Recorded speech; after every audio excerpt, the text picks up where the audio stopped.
Well, I worked on a lot of movies and TV shows when I was first living in California. Some that you may have heard of: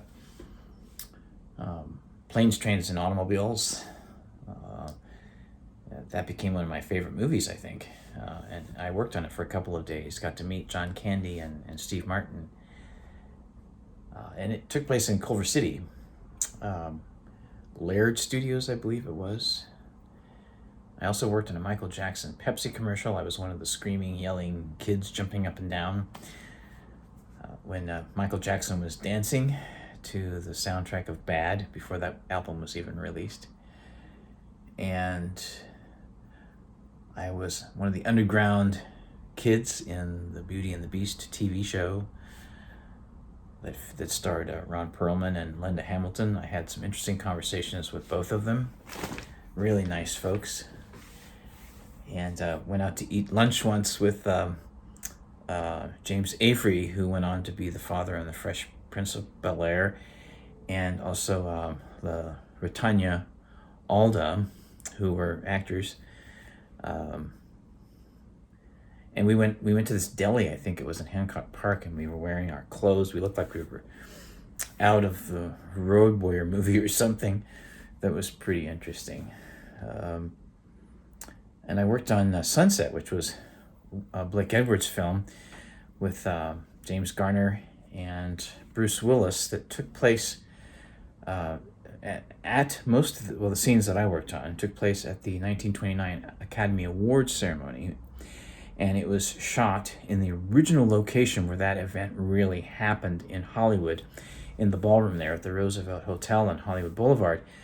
Blake Edwards is a stickler for authenticity, and so I was a waiter.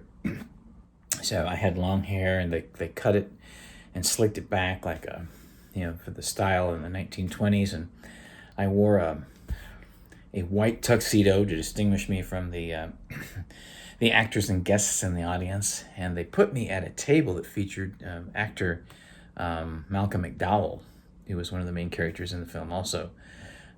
And that was a lot of fun because he engaged me in conversation, and he was very playful, and we were kind of playing with the food.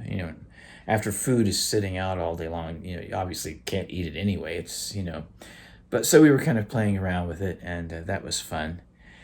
And I was called to do what they call a silent bit to help him with a prop that he did in one of his scenes. He was entertaining the audience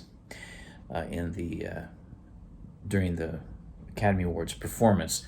So there's the dance floor. There was a jazz band on the stage, just like it would have been back in the day, and a lot of big bands and that probably played there, over the decades there during the big band era.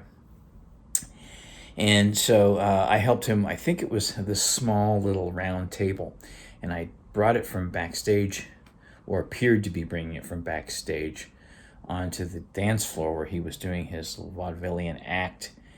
And Blake Edwards came up to me, and he directed me for a moment, and he said, "Are you the guy that's holding this prop? And here's what I want you to do: start from here, and then walk this way, and stop here."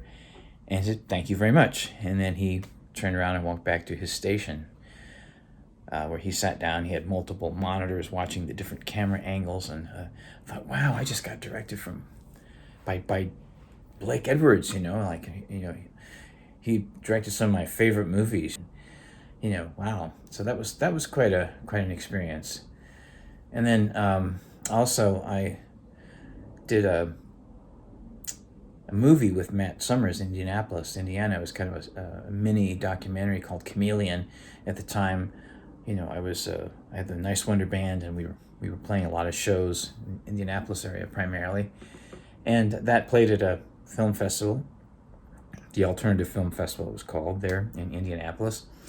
And also I got a part in a Star Wars fan film called Saving Star Wars, that was directed by Gary Wood and produced by Justin Eskew. And so I was in the beginning and opening scenes, so that was a lot of fun. The film starred David Prowse from the original Star Wars. He was in the Darth Vader costume. So that was pretty interesting. It ended up winning an award at the London Sci-Fi Film Festival. So I also worked on a film called They Live, which I knew it was a John Carpenter film, and it was the scenes I worked on were filmed in downtown Los Angeles. And when I first saw these actors with clown faces, I thought, oh no, this is John Carpenter. What is this? I had no idea. So it was years later. It wasn't until I moved back out to California, probably around 2009, 2010, that I actually watched the movie. I found it in the used bin at Amoeba Music on Sunset, and I brought it home and I watched. Like, wow, this is really, really good. I had no idea that it had become a classic. At the time I worked on it, it seemed to be a dud, and it turned out when I actually watched the film years later that it's kind of, I guess you could say, one of my favorites now. And there was a lot more, but it would take a lot of time to talk about that.